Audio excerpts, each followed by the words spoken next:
значи да кажеме за вредноста на образованието и за правото на децата за образование. Јас секој ден гледам мои врсници кои се на улица наместо да бидат во школа и тоа е целта на ова што ние го правиме. Ова е порака на сите мои врсници, ама исто така и на државата, значи за тоа што треба да се направи за децата. Се подготвивме со овие транспаренти за да на некој начин им помогнеме на оние кои што немаат образование, на вистина им е потребно. Сите се вклучивме масовно да маршираме низ плоштадот во Скопје за да можат и поголемите и властите да не чуат со нашата силна порака сите деца да се вклучат во образованието. Ние како лица со хендикеп можеме да учиме, сакаме да се дружиме и сме како сите останати. Целта е да се што повеќе да се информираат граѓаните за проблемот кој ни предстои и што повеќе деца да се вклучат во образованието. Нашата цел е да направиме да има помал број на необразовани деца во светот. На овој ден јас учествувам во маршот кој што се организира во целиот свет, глобалната неделна акција за децата кои што не посетуваат училиште, без разлика од која категорија се, дали се деца со хендикеп, роми, социјално загрозени. Значи сите категории ги зафаќаме без раса, пол, националност. Им дадеме солидарност на оние деца кои што не се, значи кои што не се вклучени во образованието, а и воедно да ги потсетиме на оние кои што одговорни за да се грижат за почитувањето на нашите права и да им соопштиме значи дека да правото на детето да се учества во образованието, значи им е прекршено. Значи на сите деца кои што не одат на училиште ќе им кажеме значи дека треба да дојдат во училиште затоа што необразованието е голем хендикеп во денешното општество. Затоа што без образование сепак си никој ништо. Тоа е нешто најважно во животот. Без образование нема светлост, јас би кажала.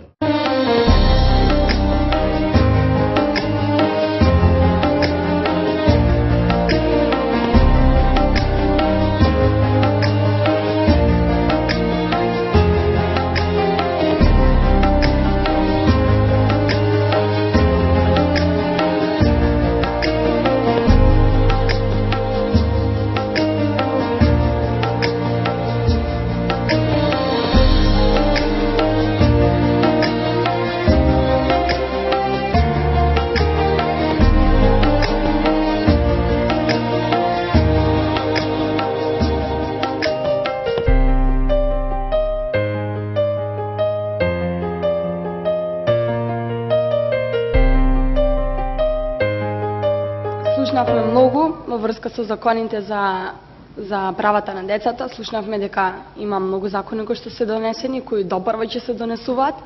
Меѓутоа, едно нешто што како општ заклучок се добива е тоа што многу малку овие закони се имплементираат, односно многу малку ги согледуваме вистинските ефекти на терен. Имаме 18.500 деца кои што не се вклучени во образовниот систем. Имаме деца кои што питачат, кои што се злоупотребувани, психички, физички и така натаму. Моето прашање е кој е виновен за тоа, барем вие каде ја лоцирате вината и како мислите да се справите понатаму за да конечно ги согледаме вистинските ефекти. Благодарам. Само ако може да ни кажете до кого е упатено прашањето. Не знам до никого, значи не е конкретно упатено, ама сигурно до некој што е надлежен, до некој што ги спровел овие закони, кој што со самиот подпис се обврзал да ги исполнува. Така да кој да ја одговори, мене ќе ми биде мило да чујам соодветен одговор. Ти си собрани?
Во училиштата децата се изјасниле дека по една половина децата се изјасниле дека постои насилство, а во 14% случаите тоа се случува секојдневно.